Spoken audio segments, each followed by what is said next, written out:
everyone, and welcome back to the Replaycast, Indienomicon's official podcast. I'm Tony. And I'm Chad. Okay, so let's talk about our best of E3 games, Chad. Sure, are we like rock, paper, scissors in it?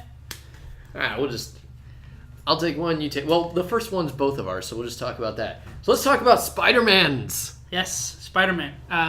For those who know me personally, I'm a huge Insomniac fan, and I got wind of it just prior to, because I get those Twitter feed announcements, and they were like, make sure you check the Sony press conference at the end, because they're getting exclusive gameplay trailer and content, and boy, was it amazing. Yes.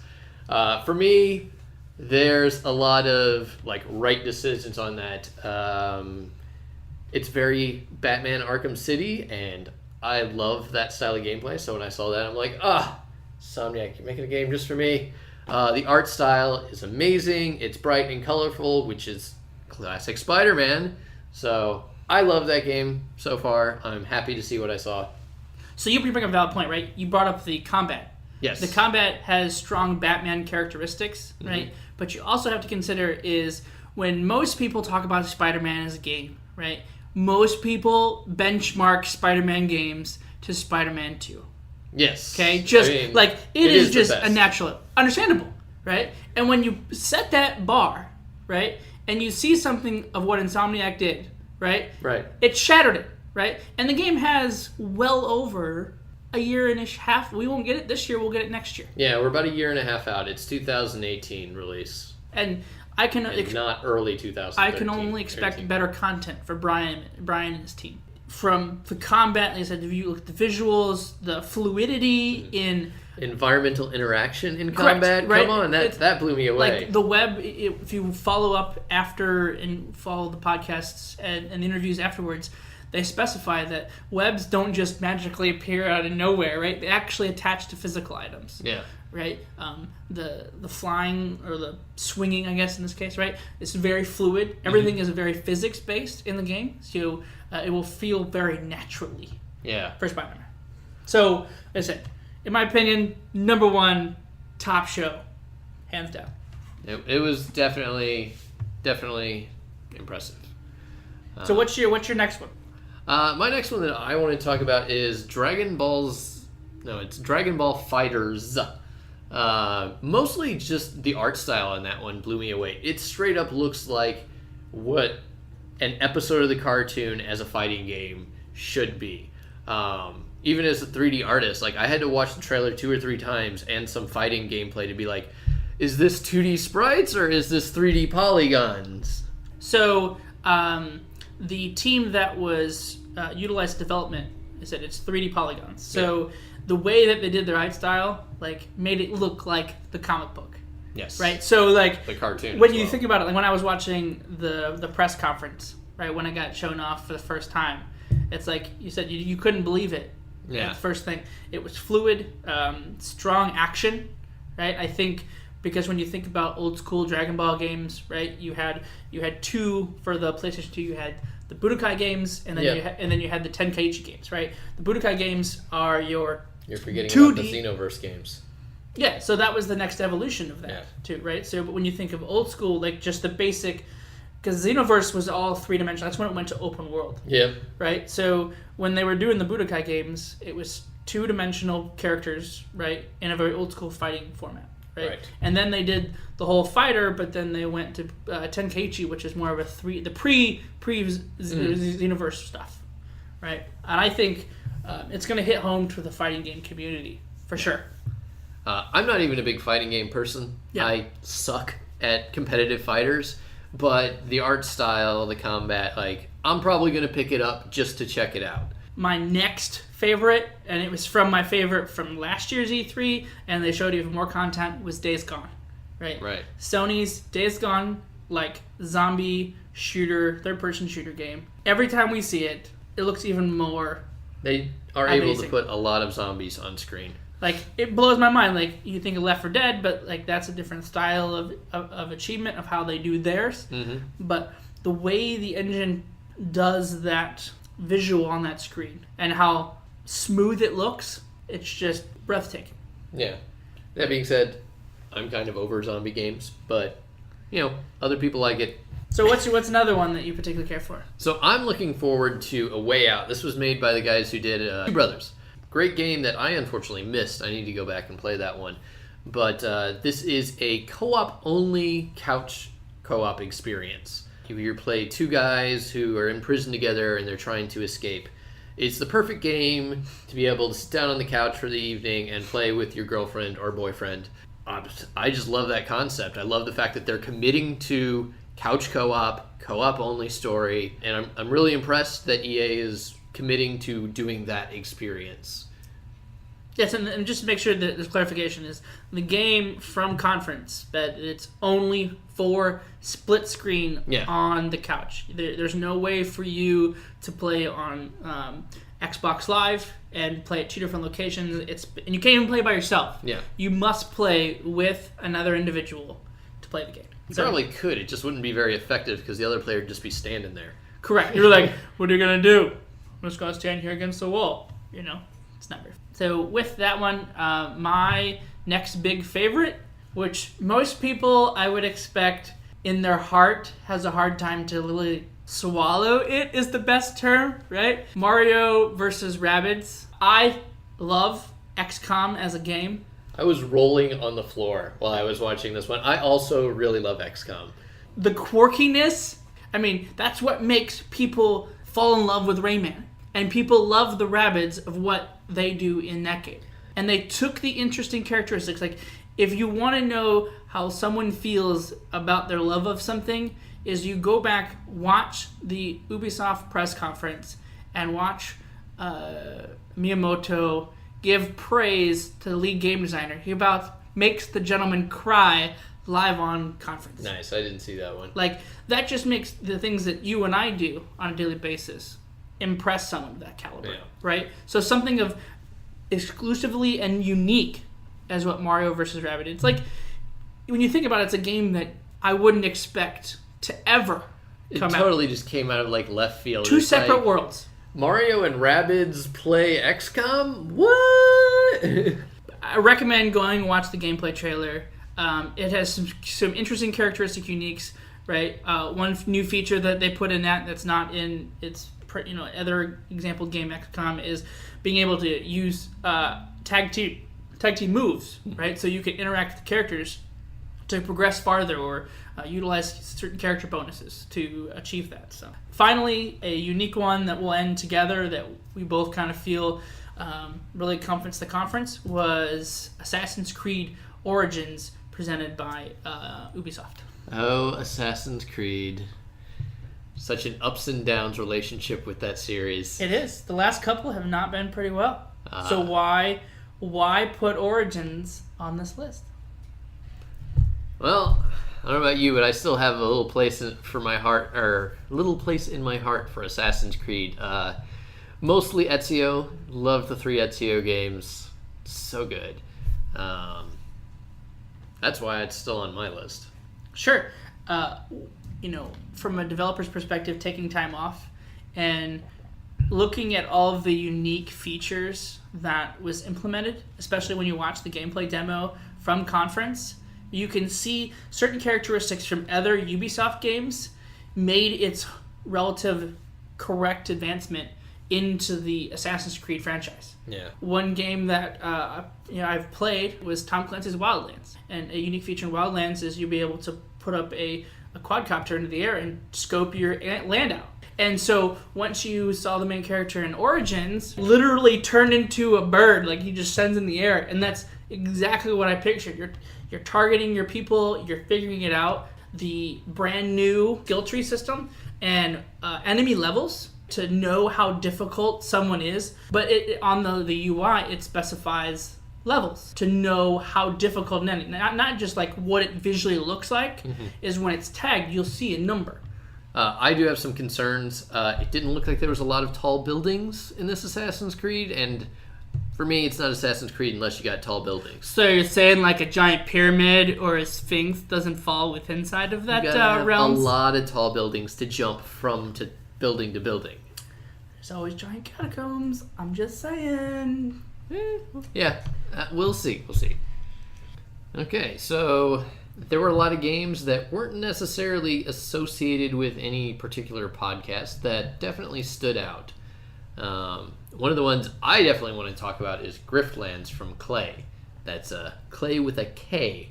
I love Clay. They're definitely indie, so that puts them in the book of indie along with us. But they have been making some really cool games over the past few years. I first found out about them with Mark of the Ninja, which is amazing. Don't Starve, which was really good. Actually, no, Don't Starve is also amazing. Oh yeah, they did Shank. That was before I got into them, though. And then they did the Spy game that I played, and I missed their last game, which was Oxygen Not Included, but it looks really cool, and I need to get into that. I thought it was really cool to see what they're doing with Griftlands. They are going hardcore, old school, turn-based RPG, narrative RPG game, and I couldn't be happier to see that. So the game I want to talk about next is, being from Orlando, showing off for the first time Madden 18. This year, it's first time ever being in the Frostbite engine, and they've been working on this game for several years now. Graphically, it looks amazing. Gameplay looks solid. But the big thing that we want to talk about briefly here is their brand new mode, Longshot. I guess single-player storyline where you follow an individual through camp, through training, but in a story-driven aspect. First time in Madden franchise history ever. Okay. I mean, it does sound interesting. I'm not a big Madden guy, despite the fact that I worked in the same building with people working on it back during my Tiger Woods days. But yeah, it's good to see they're still plugging away. That sounds amazing, the whole narrative experience. It looked amazing. Bethesda had their one on over the weekend. We're talking about two of the big titles that interest me specifically, both in virtual reality, putting both Doom into virtual reality as well as Fallout 4 into that, and they also announced that Skyrim is coming to the Switch as well as a full playable game as well. Yeah, I think actually Nintendo said that back when they announced it, though. Correct. And they did a little more into that. The Switch gets some exclusivity stuff. We get to be Link. You get to be Link in Skyrim. Get the Master Sword and Shield, right? So they've hinted at exclusive items. Yeah. You never know, you might get Epona, So we'll see what kind of things come to it, right? But yeah, we are glad to see Doom and Fallout in VR. Chad and I end up doing some VR stuff quite a bit here in the game space, so we always keep an eye on our VR titles that are coming out. That's right. So another one that really hit home to me was Call of Duty. Sledgehammer did something right. They listened to the people that play the game, and they took it away from where it's been going, and they brought it back. Yeah, they brought it back to World War II. Battlefield 1 when it showed out last year, blew the rock off the place, right? And now we get World War II for Call of Duty. It's funny how these go in trends, because we all know Call of Duty started out in World War II, and then Modern Warfare happened, and it stayed in the modern era for quite a while, and now we're going back to World War II. And it's amusing that we're doing it at the exact same time that Battlefield is. Sure, but I don't think they talk to each other. You know what I mean? It's a small industry. Everybody talks to each other. Well, sure. When you always think that's a thing, but until it doesn't happen, you're going to assume the assumable. Right? Yeah. We're only human. But, redone gameplay. Graphically, it looks phenomenal. Gameplay is back to the basics. There's no crazy bells and whistles and all this other stuff. It's very... Sledgehammer's done tons of research, and so far, it looks awesome. They showed off multiplayer footage for the first time. It's still just as high engaging, and I expect just as much content from them coming in through November, for sure. All right, so now it's my turn to talk about some of my nerdy games. So I'm excited about Sonic Forces coming out. I'm a longtime Sonic fan, all the way back from Sonic 2 on the Sega Genesis. I'm excited to see Sonic Mania coming out, but I loved where the series started going in the last few years, especially when it got to Sonic Unleashed and Sonic Colors and Sonic Generations. And then I was like, you did it, Sega. You finally nailed it. And then to see that we took this hard right turn over into Sonic Boom. And I was like, what? So seeing us come back to Sonic Forces, which is the same type of gameplay, I'm really excited to see that happen. So what's unique about Sonic Forces? Well, there is the unique thing that you can finally create your own Sonic original character to play in the game. I don't really honestly care about that myself, but a lot of other people are really excited about it. I'm more excited just to see that Sonic 3D gameplay is where I feel like it should be, with the whole 2D, 3D, and the way they do, the switching, and the way they do the 3D gameplay with Sonic kind of running what I call Star Fox style.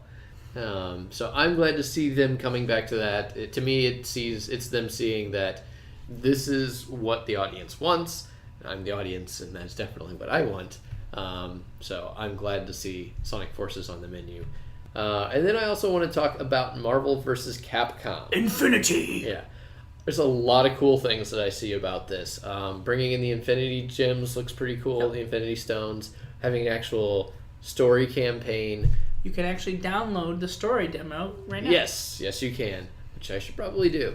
I love the fact that the main villain is Ultron Sigma, or Sigma Ultron. Correct. Sigma Ultron. I loved Mega Man X games, especially 1, 2, and 3, and 4. So seeing that as the main villain, I'm like, yes, we're getting Sigma. We're getting X and Zero. In the demo, he's super hard.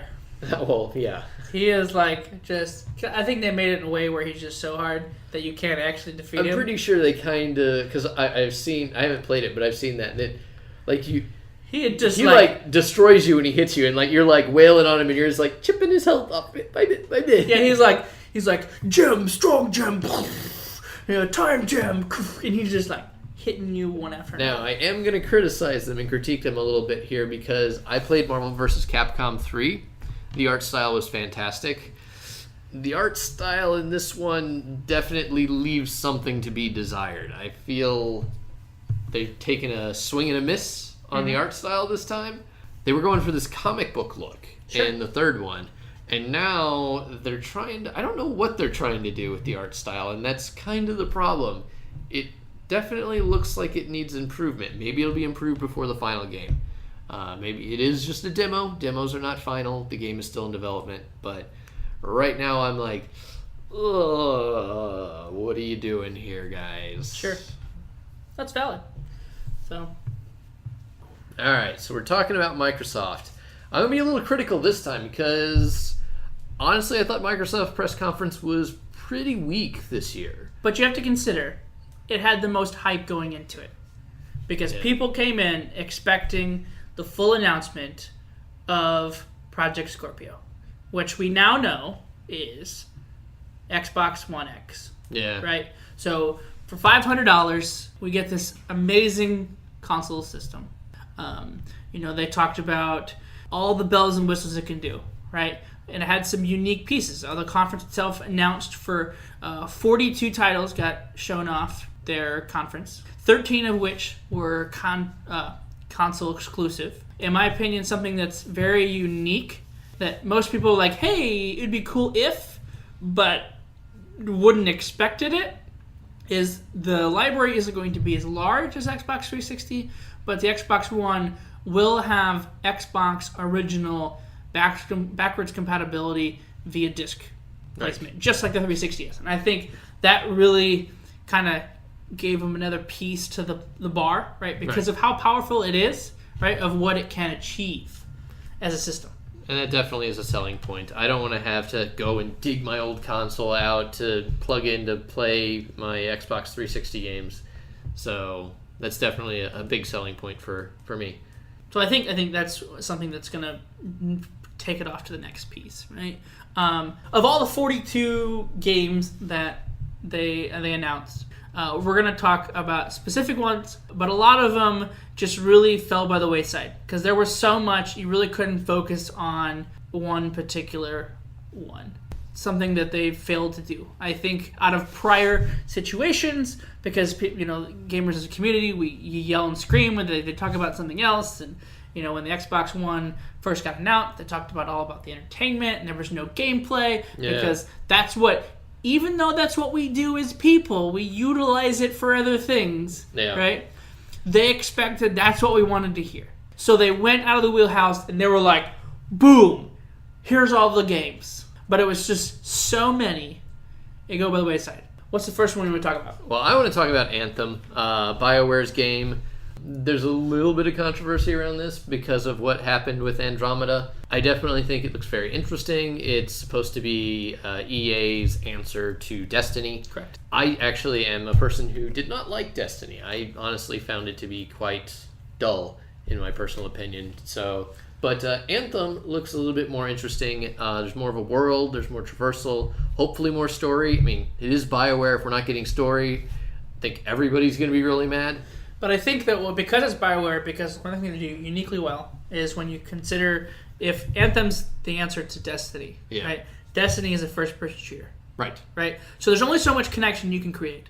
Mm-hmm. If you create a character in Anthem and you expect what BioWare can bring, even though you brought up Andromeda is done by an entirely different BioWare team. That's correct. Okay? So what we thought BioWare, the team, was making, and we got Andromeda, is because they were working on this. Right. But we now know that now. Right. We did not know that then.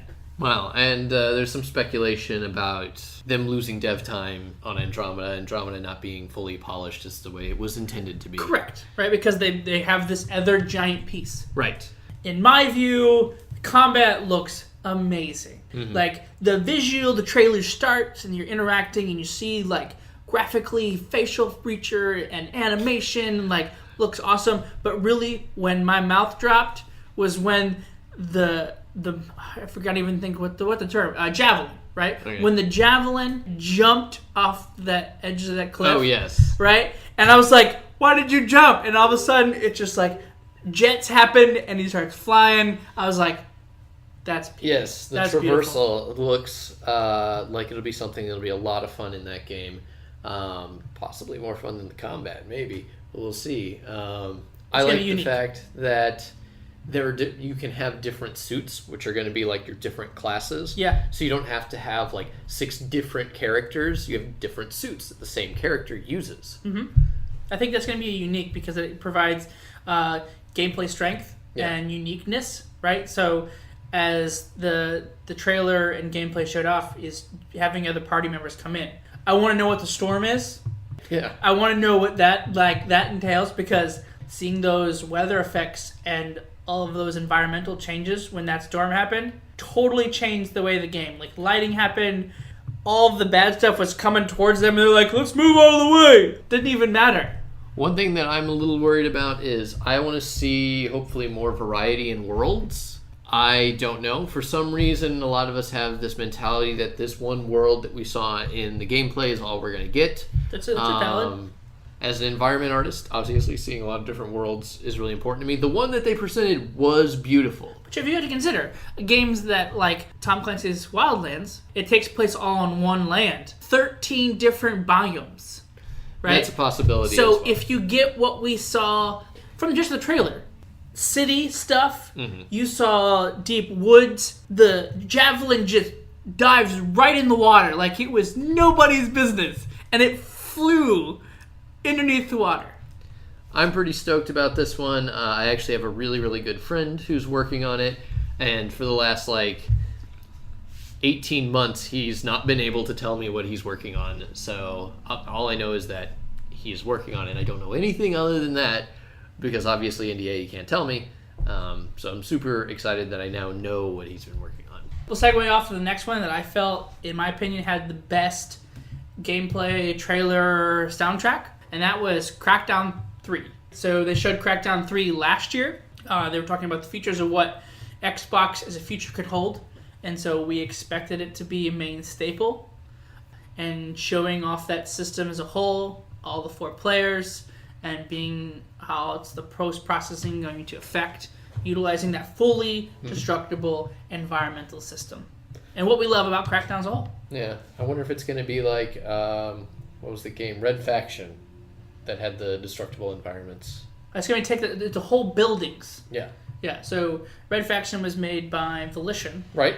And so... I love Volition. And so figuring out, I mean, graphically when you looked at the trailer, comparing it to Red Faction... well, Red Faction was made last generation. Obviously, it's going to be much better. That now it's made for the Xbox One X. Yeah. Right. So I mean, for me, that's a game that I'm looking forward to next for sure. A game that started the conference. Right. They announced the brand new Porsche, but they announced the Forza 7 franchise title. Seven in a row. Graphically phenomenal. Like it's starting to get to a point where we don't know where the real car is and where the real car ends. Putting one right next to each other because you saw Porsche 911, the brand new 2017 version, right? Yeah. Sit there on stage, and then they showed it in the game. So close graphically. I mean... let's talk about Minecraft 4K. That's right. Minecraft. Now you can build your giant lava domes in the sky in 4K.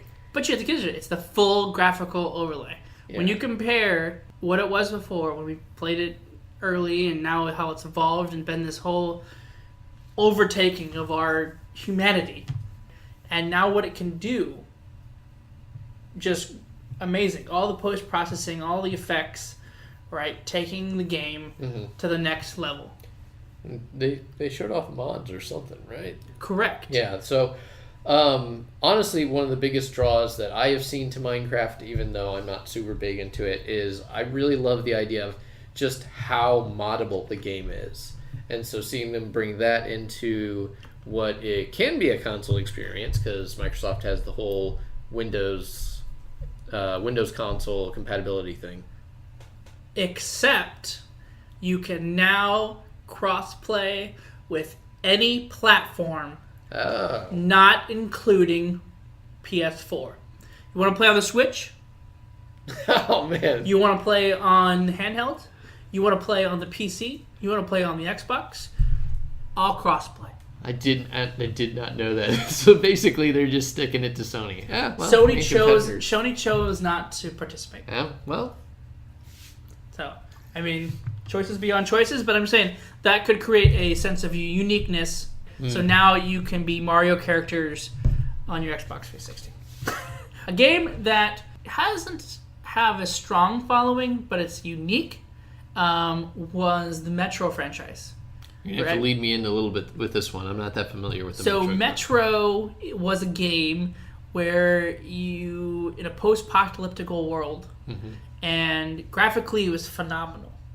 You know, when you think post-apocalyptic, you think about like Fallout and those types of game, but graphically it steps, in my opinion, it's a step in a positive direction, right? Because when you look at Fallout, it has a very unique art style, right? And Metro has a very like certain stuff, but because of where it's at, they've had games in like Russia and Chernobyl and all those other pieces. Well, this game is called Exodus, and so they didn't really chime on what the title meant in the gameplay, right? What it could hint towards. You saw the traversal system, how vast the world could perceivably look, right? It had some beastly combat and like kind of a mini boss fight, and you can see interactions with a couple of the characters.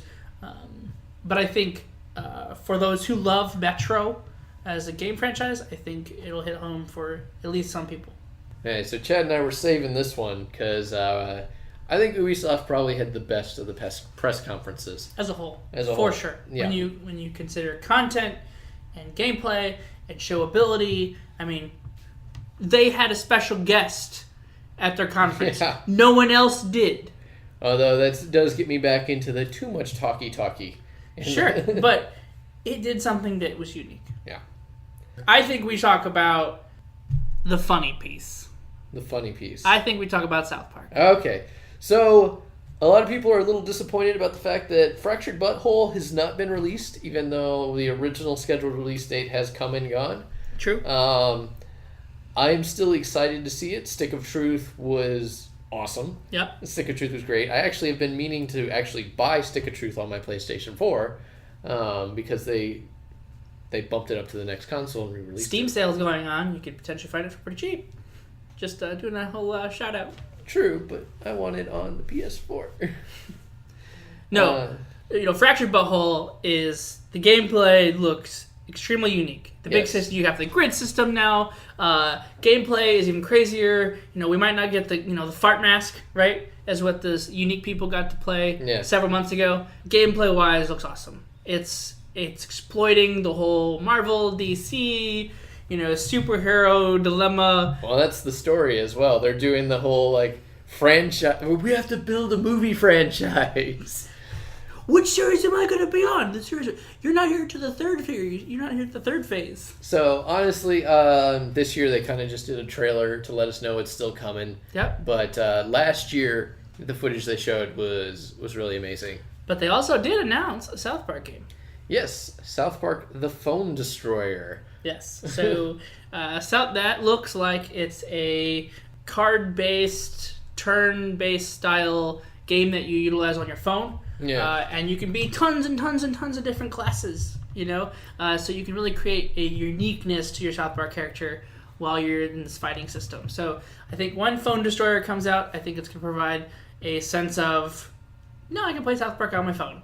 Yeah. And it's going to be that nostalgia piece where most people felt like, hey, we want to play Fallout Shelter, right? Yes. On the phone, right? Now it's going to be the South Park Phone Destroyer because that's Shelter. So many hours wasted. Because that's what it's going to turn into. Where we're just playing South Park. Probably. And I don't think about it. I spent so much time playing Fallout Shelter. Too much time. So now let's go and transverse into. Let's talk about Far Cry. Far Cry? Okay. Yeah. So Far Cry now it's taken a different turn, right? Definitely. So when we think of Far Cry as a whole, we've been in the crazy middle of nowhere wilderness and nobody's around. Always wearing a Hawaiian shirt. And there's a sense of home reality of what's going out in the outworld. I'm actually from St. Louis, Missouri area, so that's why I feel that it's from that area because it reminds me of all the little towns. But that's what it does. I come there. from a small town too, right? And you get that sense of peace.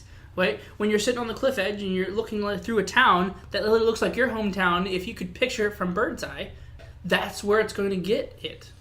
I have seen more people through social media create interest in this version more than Far Cry 4, right? Even Far Cry 4 was phenomenal. Honestly, I've never been interested in Far Cry before this one, and I was like, oh, that looks interesting because it hits home that we most likely not attracted to, right? Yeah. We play games that push us outside of our bubble, right? But this has put a game in our bubble. Plus, right? you get to have a dog.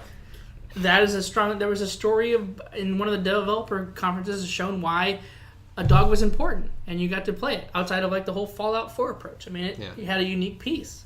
So, Combat's going to be amazing. Graphically, it looks awesome. It's taken a new approach. Is that you actually get to play between different characters. Mm-hmm. Not just one character of where the games have gone in the past. So those characters will create a sense of uniqueness. And how you can switch and that type of stuff, we're not exactly sure. But, in time we'll get more announcements on that for sure. Okay, so we went into a bit of Assassin's Creed before in our best of. But, so Assassin's Creed is making a return after finally taking a hiatus, which hopefully Ubisoft is going to continue this trend and not give us an Assassin's Creed every year because we were getting a little bit fatigued on the Assassin's Creed games. This one's in Egypt. That's correct. We're going back to the beginning, the origins. We're finding how the Brotherhood started, right? So we've all played our fair share.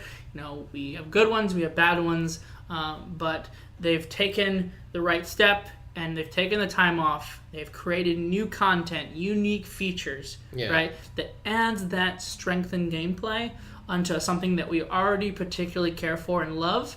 Just we were getting fed up for a little bit, but I think this is going to be a good taste for us to bite into. I haven't seen the gameplay footage. I saw the trailer. I'm a little bit worried this one's going to have Assassin's Creed 3 syndrome and just be about hunting too much. Because I saw a lot of fighting alligators and crocodiles and hippos and things. I hope that's not the case because I definitely don't play Assassin's Creed to fight wild animals. Play Far Cry for that.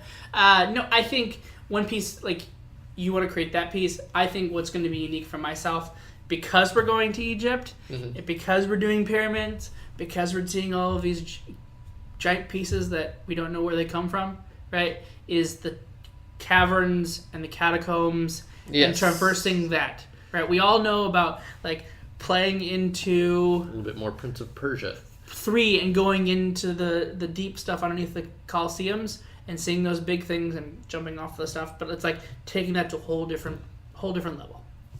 No, that wasn't 3. That was the Brotherhood and Revelations, where they had the catacombs Underneath the castle, or the built giant structures, right? Yeah. Yeah, that's correct. And those were, honestly, in my opinion, the best ones. Yeah.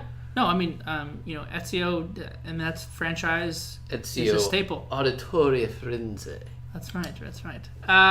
So, before we get into the big game, the brand new IP that they talked about, is I want to talk about a game that I've been looking forward to for several years. That's always been one of those games where you would like to make it, but you never see it made, right? And we now get, for the first time ever, we saw Beyond Good and Evil 2. Oh, yes. Okay? Trailer. Yes. Right? Now, they only showed trailer yes, in which conference. Is normally one of my criticisms. Back when Dead Island came out, everybody was like, this is amazing. I'm like, guys, all we saw was a trailer. But you got to see gameplay when Ubisoft got back to France. Oh, okay. So, I've gotten to see it. Right? I strongly recommend, and I've only seen it a couple days ago. Mm-hmm. So you probably haven't seen this. Okay. Right?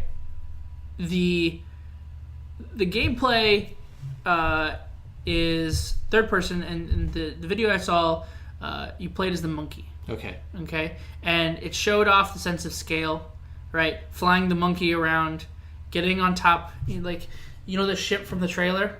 Right, that it tries to go into, and all of those expand, hit into, and then they take off in it, right? So you start in that ship, and you see how big it is, and then you take a small ship out of the big ship, and you can see this side of it, and then you spawn as a character, right? And you can stand on top of it, and next thing you know, the monkey jumps up, and now you're jet padding around the whole ship, and you can see it's like 400 meters long. You can see how, like, wide, and see how how diverse the game could be, right? And then you see the monkey turn, and there's this ginormous, like, think Statue of Liberty piece, but it's a monkey Buddhist thing. It's like elephant, and he takes the monkey up to the very top, and he sits on top of it. He zooms the camera out, and he's like, "Okay, so if you want to understand what sense of scale is, right, of how vast this game will be." Right? He zooms out, and the picture zooms out of the monkey. You can barely see him, right? And then zooms again, and it sees the outer shell of the Earth, right? And then zooms out again, and you see the Earth, or the planet. And then you zoom out again, and then you see the giant system and the planet, and it zooms out again. And, like, total birth on where the ship can We'll have to see that, but I actually want to go back to the trailer, so... The reason I brought that up is when I saw that Dead Island trailer that everybody went nuts so far, my biggest problem was that it's like, guys, that has told us absolutely nothing about what the game is going to be. True. That's what the trailer did. This one, however, this trailer did tell us things. This trailer built a world for us. Yeah. A world that we didn't know anything about. Because this is not the world that was in Beyond Good and Evil 1. That's correct. This is... I think it's earlier in the timeline. Yes, that's what they said. And we saw an entirely different world, and that's what this trailer was meant to do. This trailer was meant to tell us about this world. And I think that they did a really good job conveying that. And so for this one, I wanted to bring it up because I thought Ubisoft did a really good job with that. And I wanted to bring that up. Awesome. And so now we're going to end into the brand new IP that they announced at the Ubisoft conference, a game called Skull and Bones.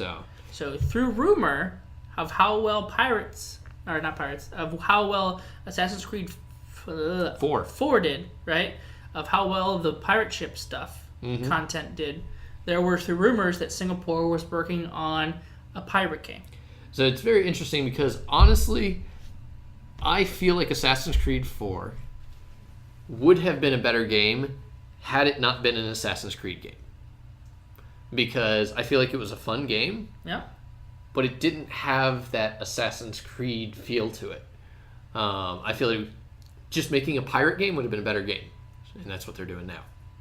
So this one, with Skull and Bones, it's you pilot a ship that you upgrade and grow accordingly as you progressively go through the game. It looks like it's multiplayer focused. It is. So it's online focused. Right. And it's all sea combat. Right. There's no like running around. You are strictly online, fighting other ships, and you're out for blood.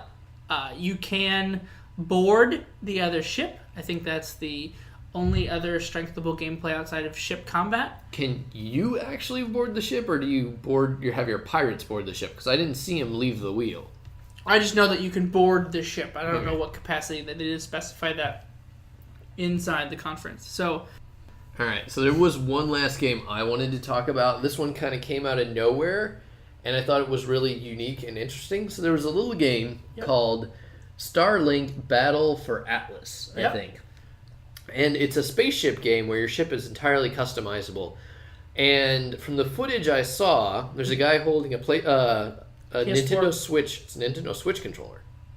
Oh, that's right, because he had the two pieces. You were correct. So it's a Nintendo Switch Pro controller. And he has a little ship that's built due to customizable pieces that you purchase. Yeah, so it looked like there was a platform that you attached to the controller that interacts with the pieces that you add on to your ship to make probably utilizing NC chip technology somehow. However it reads on that little platform. Yeah, so you actually buy these pieces, Amiibo style, and then you make your ship, and you can actually design it by taking parts off of it, replacing them with other parts, and then that is the ship that you get to play in the game. So I just thought that was really interesting, and I'm like, whoa, where did this come from? Super unique. I think that could be strength into their arsenal. And there were other titles for Ubisoft, but those were the big ones that we want to talk about. Yeah. So if you haven't got chance out the Ubisoft conference, I definitely recommend it. It's strongly recommended by both of us. It was our favorite from overall content and gameplay of what you got to see. I think Sony has the best experience, but I think the content in the Ubisoft breakdown was the best. All right, so we're going to talk about the Sony press conference, and where I want to start is I want to say one of the things I love about Sony's press conference over all the others is they keep the heart of their press conference where it is. Just show us the games. I don't need to see some guy up there trying to build hype for 10 minutes between the games. I'm just sitting there going, dude, just show me the games. That's what I'm here for. I just want to see the games. And one thing that I believe Sony does that makes that even stronger is providing that immersion, that giving you setup for whatever you're about to watch. Yeah, it's more of a cinematic experience than, I don't know what everybody else's is, where they're just like, I guess theirs is more of a press conference. I don't know. You know, they started out with the instrumental piece for the brand new Uncharted side game, right? And they had exclusive items. They had like the bodies hanging, live people, by the way, right? Live people hung upside down. So that dude look at the guy as he was walking out. He's like, "Rah." Hung up, hanging, right, for Days Gone. You have the ribbons or the tapestries that folded down for the Horizon DLC. I think it was the Horizon DLC. The internet will correct us if we're wrong. I'm sure. But like I said, those little pieces make their conferences unique, right? The God of War, thunder and lightning, right? That you just see preemptively, right? Or you saw when they talked about Crash Bandicoot, right?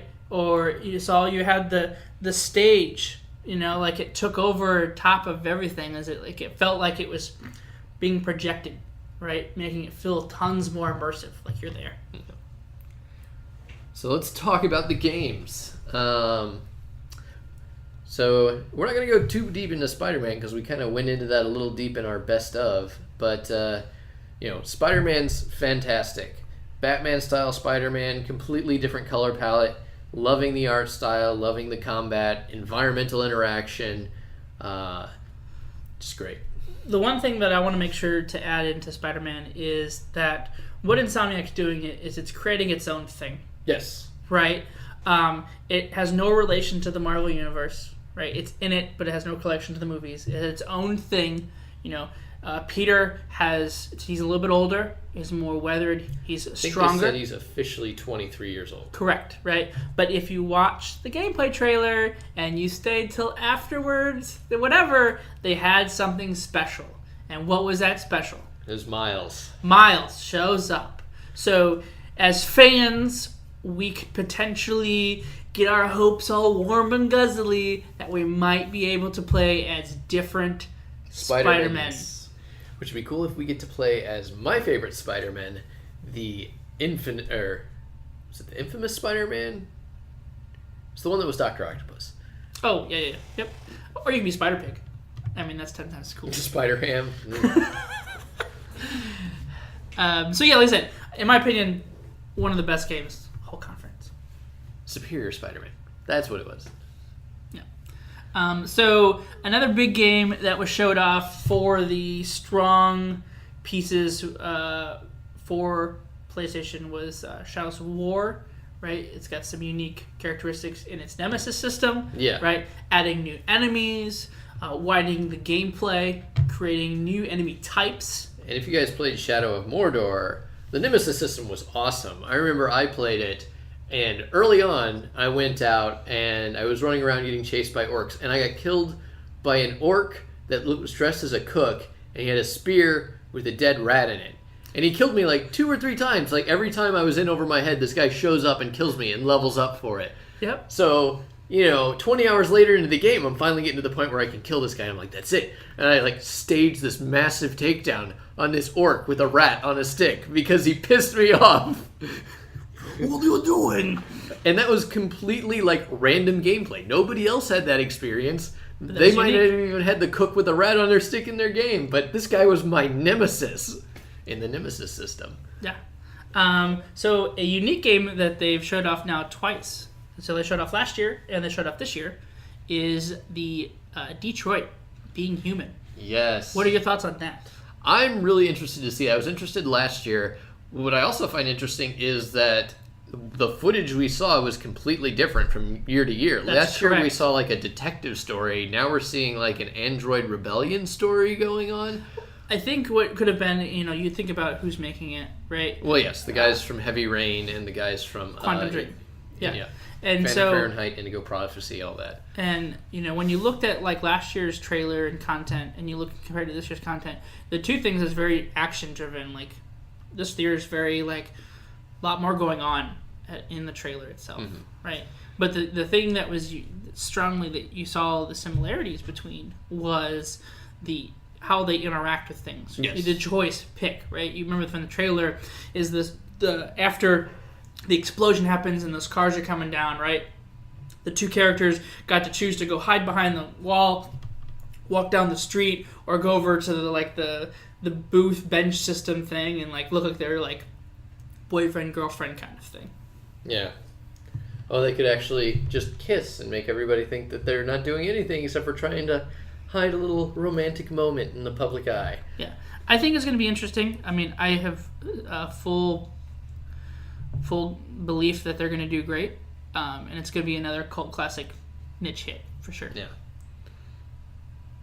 So everybody is probably...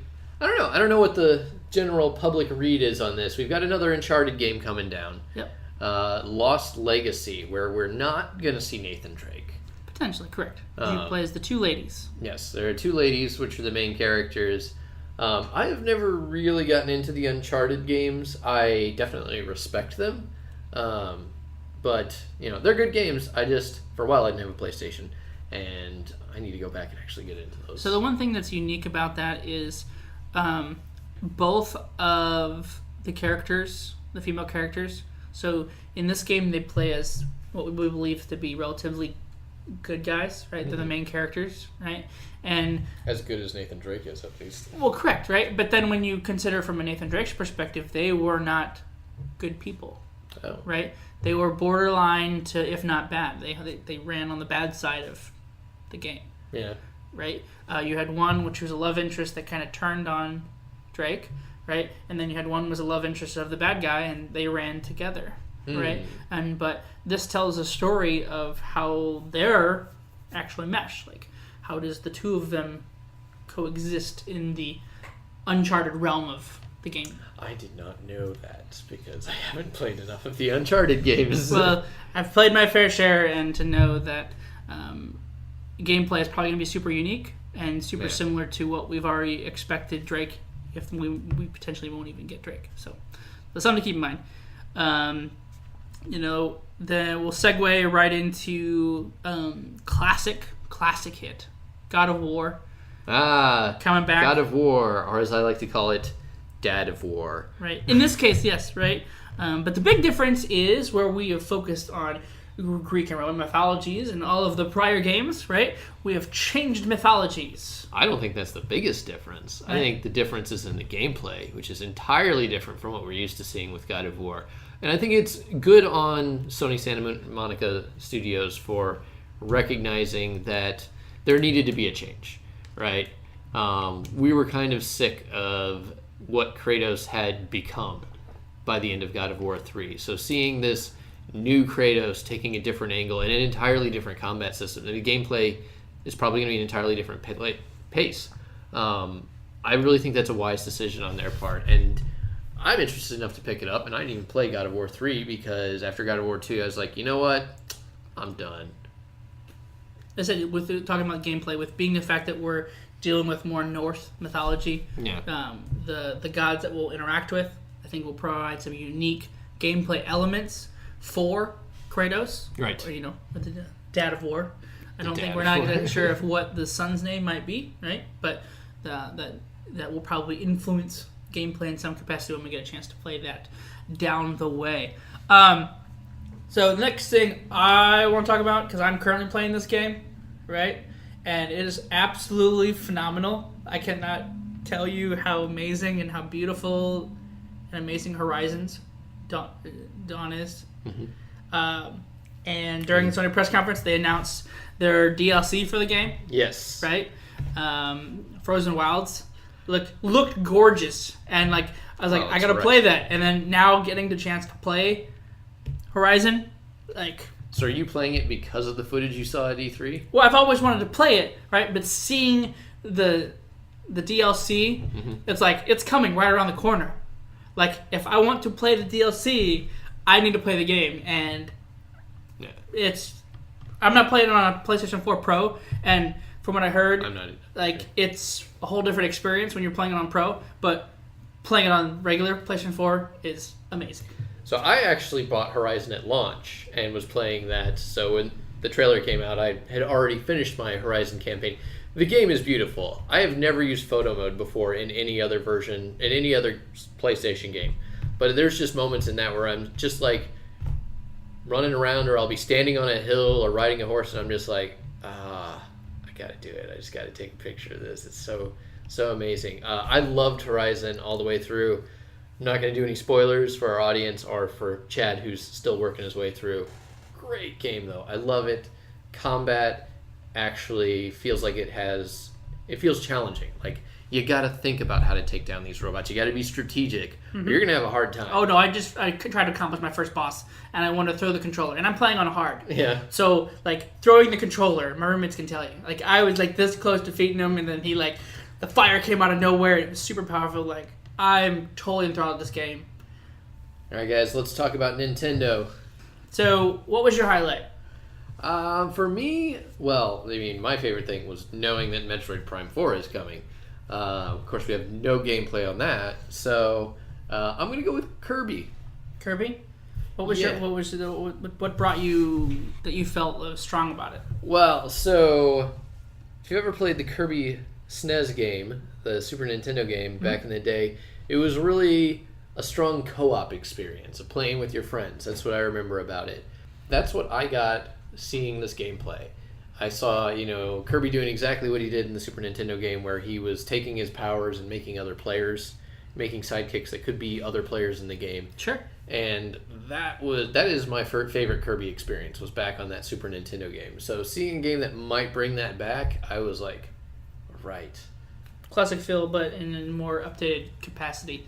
Yeah. I think another game that also went down that same route was Yoshi, right? Being that classic side scroller, but Yes. it still within the whole Yarn world-verse, and Yoshi's Woolly World was great. And so, staying within that, we'll dip into the whole more family-driven environment. That's what some of the games that we see from forever ago.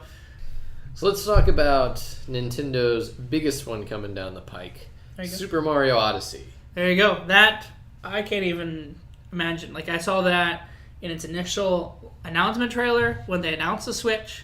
I am a huge fan of Super Mario 64, and when I watched the brief gameplay trailer during the show, and then when you watch the breakdown during the Treehouse, you had tons more gameplay, tons more content. You could see how things worked, see what they took was the best from Sunshine, the best from 64, and they've expanded it even greater. I'm definitely glad to see a lot more transformations for Mario, because for me, what got me interested in Mario in the first place was Super Mario 3, which had so many different suits and transformations and things and powers and things like that. And we haven't really had that in a while. Maybe in some of the more 2D style games, or the 3D worlds had quite a bit, but seeing that in a more, I guess I want to say, top shelf Mario game definitely looks interesting. Originally, I wasn't that excited about it when I saw it last year. I was like, oh, okay, it doesn't look like it's as good as Mario Galaxy, which I thought Mario Galaxy was great. Mm-hmm. But now, I'm definitely going to be paying attention. I think it's creating a seamless transition between the two different ideologies, and the first time we're bringing into a more 3D open world. Yeah, we had Super Mario 3D world, right? Mm-hmm. But that was more of a 4-player co-op, doing things together. This is one and only. We got to worry about where Luigi is, right? Because his brothers come around, maybe he'll show up. He's probably just going to be like a little thing off to the side, like he was in the last few games. Unfortunately. Hey, we still have love. The better brother. Love for the man in green. Better brother. That's right. One thing that was talked about for 4 seconds, okay, out of that whole press conference, right, is the producer from Pokemon at Game Freak comes on and says, not from Game Freak, from Nintendo in Japan, and says that Game Freak is working on a Pokemon RPG for the Switch. They had to say that because people were like, come on. Okay, you gotta tell us about Pokemon. Exactly. We didn't get Pokemon at all, right? They announced briefly for Ultra Sun and Moon, right? Coming for the 3DS. I think this could be a strong piece, but I also don't expect to see or hear about it. Not next year. Most likely going to be the next 2018 at the earliest. Yeah. We might hear something next year, but I wouldn't even expect it by the 2018 Christmas. So, that's in my own opinion.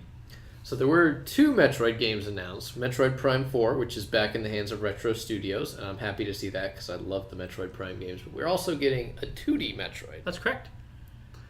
So it's Metroid Samus Returns. Yeah.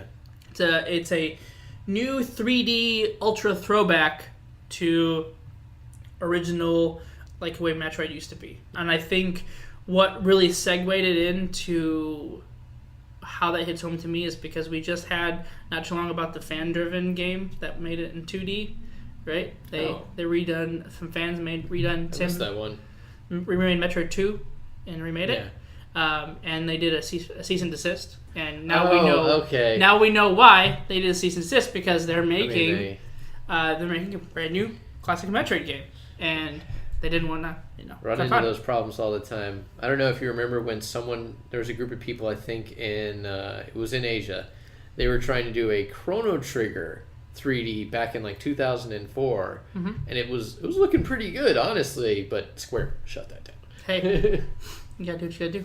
And last but not least, the big other piece that we want to talk about is probably the biggest major title that they have on the thing now that ARMS had just came out, which is, they talked about that as well.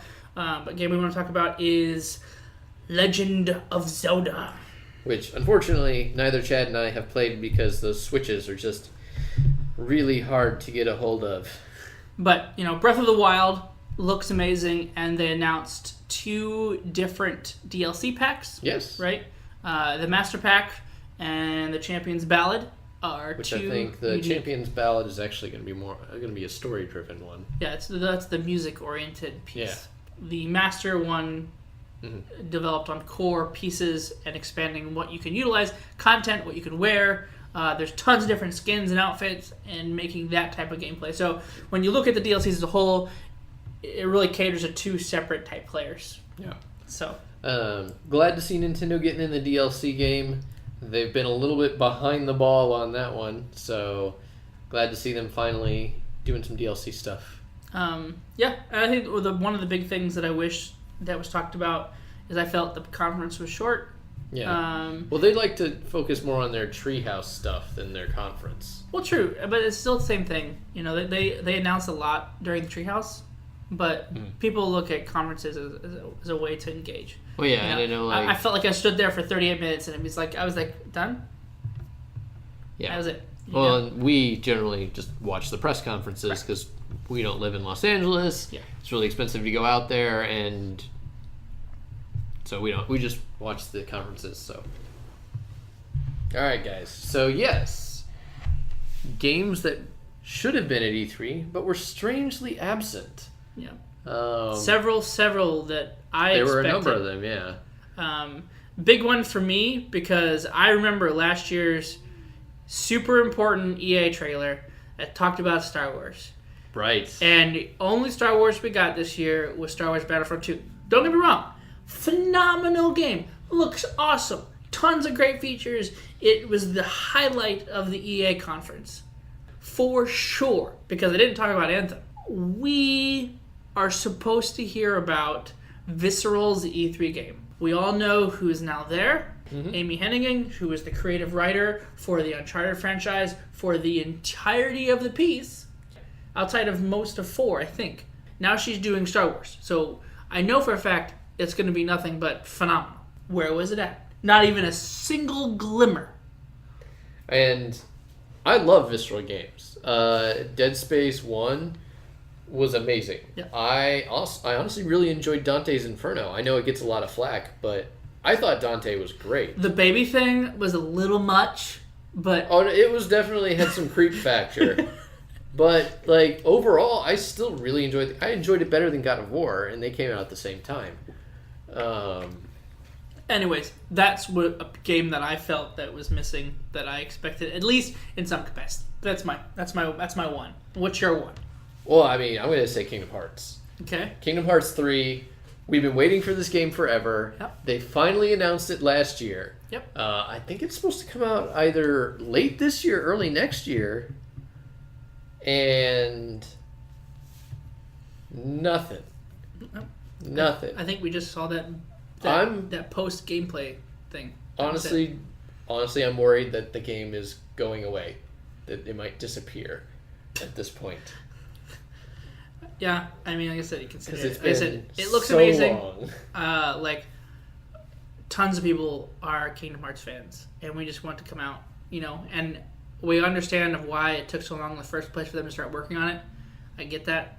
And go into the whole story, but I can talk about in a different podcast, right? But, we just want it. Yeah. At this point, Give it to us.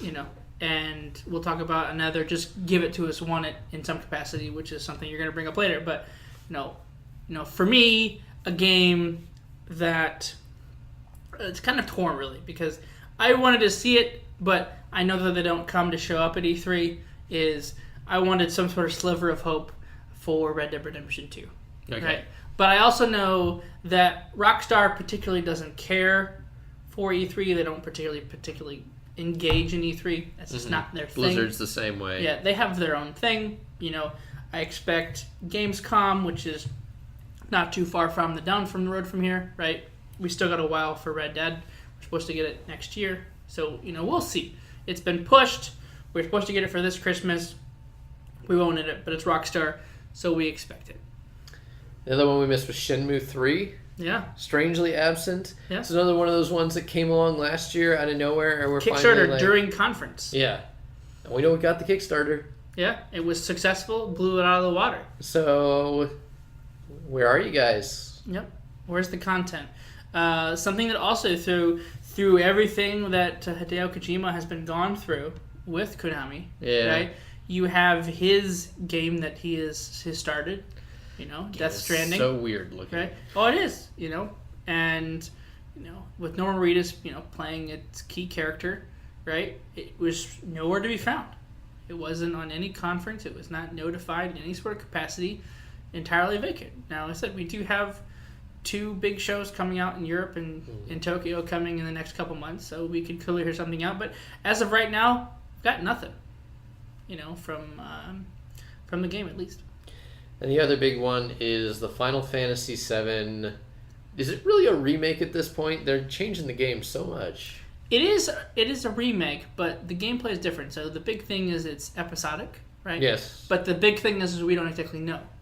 We're hearing rumors of how much they're going to spend, right? So if it's $65 for each episode, right? The episode content needs to be have a lot of content for 65, or people are just gonna buy the first one to buy it. But there is the benchmark that game leaves is higher than you could fathom any other game in history. I think this is exactly what the problem is they've got this stipulation now that the first game has to be fantastic because it's the benchmark. Because it's the benchmark, and they want to make it the full game, but they want to do episodic. Yeah. And I think part of the problem is I don't think Square knows how to do episodic. Sure. Because episodic, you got to leave them wanting more, but that's the thing, you got to leave them wanting more. You can't give them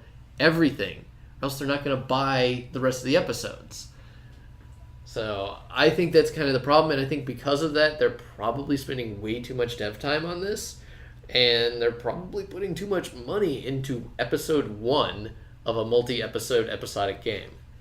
Could be. I mean, I said could be the double-edged sword. We just make sure that you don't sharpen one side of the blade that you forget about the other blade is just as sharp. So it's a common thing in game development and in artistry in general is we often forget that a lot of times finished is better than perfect. Yeah. Sometimes just give us the game. Yeah, I mean, it's simple as that. That really ties up to, a few games that we felt that needed to be shown in some capacity, but we really didn't get a feel of where that's at. And segueing that from what we, as hosts of this, felt our biggest disappointments and what we really felt that just completely lacked and we didn't understand, we didn't get from an overall perspective. And I'll let you go first. Oh, the disappointments.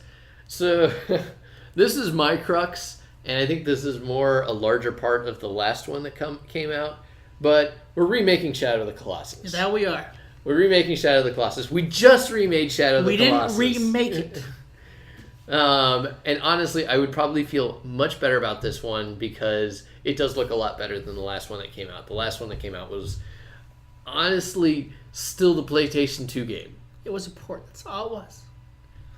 That's not how they sold it to us. This is an entirely remake. When that trailer came out at the Sony press conference, and all you saw was that bridge, that's all you had to have. I knew my heart was all warm and gooey and gush as I can play a game. I didn't expect it to be a port, right? Like you said, we got it.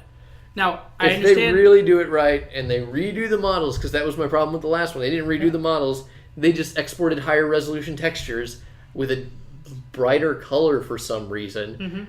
And they gave us that. And I'm like, as a $60 game, then maybe I'll buy it. I didn't buy the last one. Shadow of the Colossus is an amazing game. Amen. For the record. When they make the museum art history exhibit of games, Shadow of the Colossus should be there. Portal also. But I just feel like, what? You guys are just going to give us Shadow of the Colossus every year. The same game. We're just going to give it to us again. Same 30 buses. Now it's in virtual reality. Hey, that's a good thing. We should point them out. Right? Oh, God. I will throw up if I'm climbing those colossi in virtual reality. There's two things. E3 as a whole I want to talk about briefly, right? And then handhelds, right? So during the conferences, right, there was 6? Something like that? Yeah. Right? Outside of that, there's very few full announcements for handhelds. Most of them were kept for non-televised, interacted content. Well, and Nintendo is in this weird place right now because they've still got, obviously, the DS to support, which they are supporting. Sure, where's the Vita, too? Yeah. Well, that's also a good point, actually. But the other thing is the Switch, we're thinking, is going to be the new handheld market for Nintendo. I'm guessing. I would expect it to be. So they are in this weird place where, like, when they announce a Switch game, technically they're announcing a handheld game. But there's very little content that's currently out for the Switch. It's true. Right? We're doing a similar mentality of what the Wii U did. We had to wait and wait and wait. And did I mention even more waiting? Well, the Wii U is terrible. Sure. And their whole launch went everything about it. Like, why were they launching a console now? They didn't have a lot of titles on it.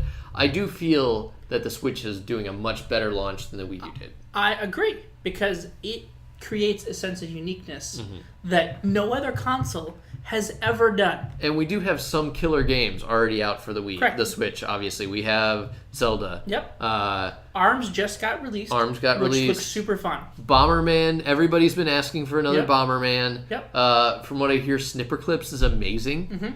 So if I had a Switch, I'd probably pick that up. I am going to criticize them on the price on 1-2 Switch. It is a great party game. Correct. It's not a $60 game. Correct. No, correct. I've gotten to play it. No, it's pretty entertaining, but as I said, it's not worth the $60 that the price. I feel price like tag. they'd be selling a lot more if it was packaged with the Switch, or if they were selling it at a lower price point. Correct. Agreed. Or it's just going to be one of those things where you're going to find a GameStop for $10 and it's going to be treated the same way anyways. Yeah. And GameStop's going to bundle it for free and Nintendo's going to miss out on an opportunity. There you go. So the big piece that I want to talk about is E3 as whole package. Okay? You know, you've been to some, I've been to some, we've watched tons of them, and we've seen E3 do things right, do things wrong, things that we enjoyed, things that we didn't particularly care much for. Yeah. Right? And this one stuck out so heavily. I was just overall super disappointed. Yeah. Because each conference felt flat, felt no engagement, right? There was like... Some of them gave you just so much content you really couldn't comprehend it, right? Like, you know, I love some of the games that got announced throughout the whole piece and when you slow down and watch it. But when you watched, I'm going to call it out. Like I said, when I watched the Bethesda conference, right? You know, the big thing about the Bethesda conference, it was at 9 p.m. West Coast time. Yeah. Okay? Now, we live in Orlando. So Right. what time does it make it here? Midnight. Yeah. Okay? So you stay up and watch it, right? Now, mind you, Bethesda last year, best conference, right? Blew it out of the water. Game tonight. Fallout Shelter. Last Fallout year- 4. Like, they were just throwing down the hammer. I know, last Dishonored year I'm going 2. to give it to Sony personally, but Bethesda was up there. Right? Like, don't get me wrong. This year, it was the most boring, like, like 38 minutes. Like, I was just like, what's the point? It was not even an hour long. And I was like, you made all this fleshy conference, right? You saw a guy at the beginning, you saw briefly at the center, and you saw him at the end. That's it. In a stage, big screen, you learned about Bethesda Land, right? The concept of their presentation, super unique, loved it, right? Nothing. It just felt flat. Yeah. And the other press conferences as well, like we said, the Microsoft press conference, we didn't really even digest it. Yeah, it was so much. The Sony press conference was really fun to watch. It was Correct. a great thing to, it was a great experience. Yep. But there were, did they announce a new game that wasn't out last year? They announced the Horizon DLC, but that's a DLC. But I think everything else was at their press conference last year. Mm-hmm. So no new IPs. I mean, the big thing was that, watching the SpiderMan stuff, but that's it. That got announced. That was announced last year. Yep. We saw more of it, which was good. Yep. But, we kind of expect to at least see one new IP at every press conference, and there was none. Mm-hmm. Like you look at Ubisoft. Ubisoft did things probably the most normal of what you could expect, right? So there's not much flack coming from that end, which is particularly why you and I both felt, as earlier when we announced in the podcast, right, of how it did something really well, right? Yeah. How it stuck out, right? It gave us something to eat, right? Right, it and they had a lot of new stuff that they were announcing. So correct, and there's the digital developer conference, right? Which was just weird, awkward, funny, don't get it. Like, everybody told me to watch that. I sat down to watch it last night, and I was like, what is going on here? Yep. Like, you showed 2 games, Yep.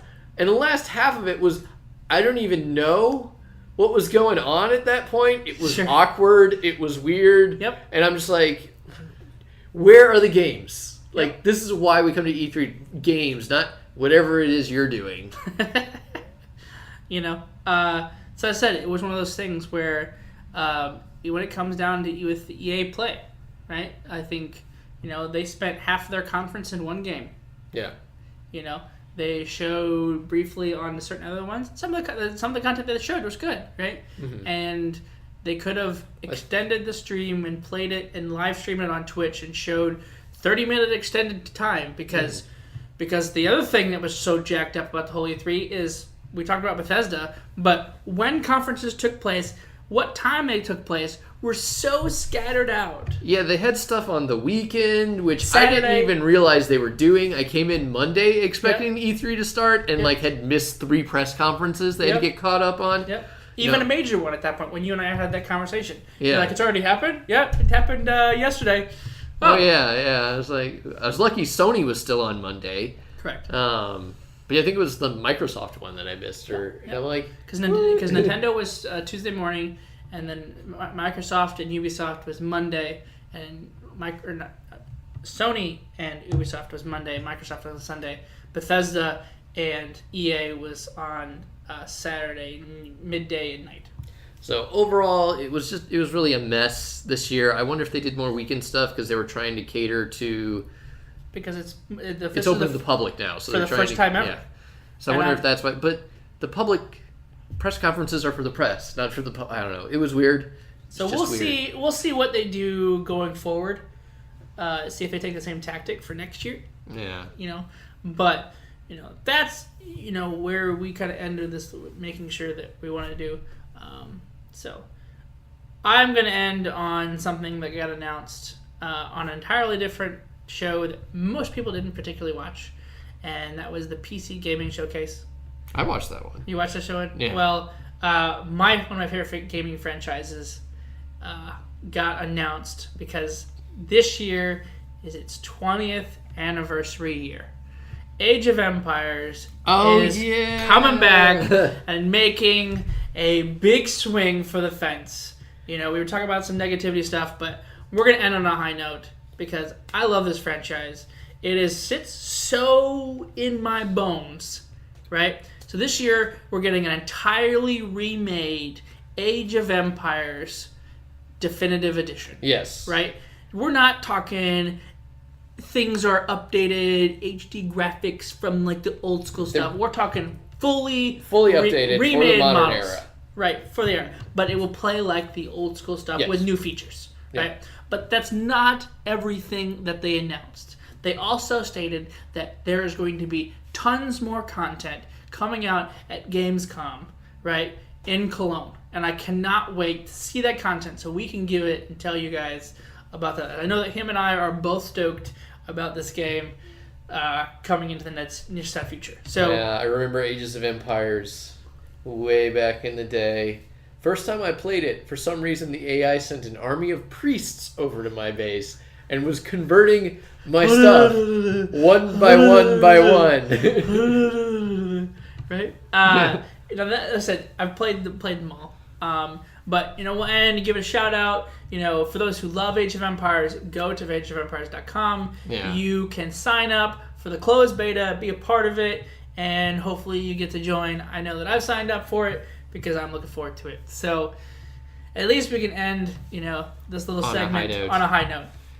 So something to look forward to.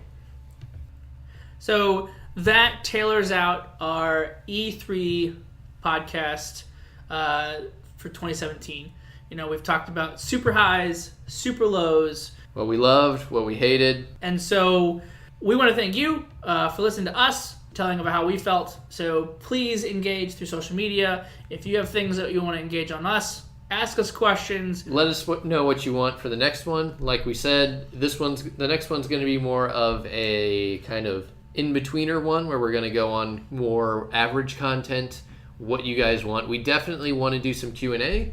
So for Q&A, we need questions. So engage us on Twitter, engage us on Facebook. I think our hashtag is #LoveOfIndie on Twitter. We have Facebook at Indienomicon at Facebook.com. So, and I think this would be a great time to, because we have Indienomicon #LoveOfIndie, I think we specified to give it easier searcher to that.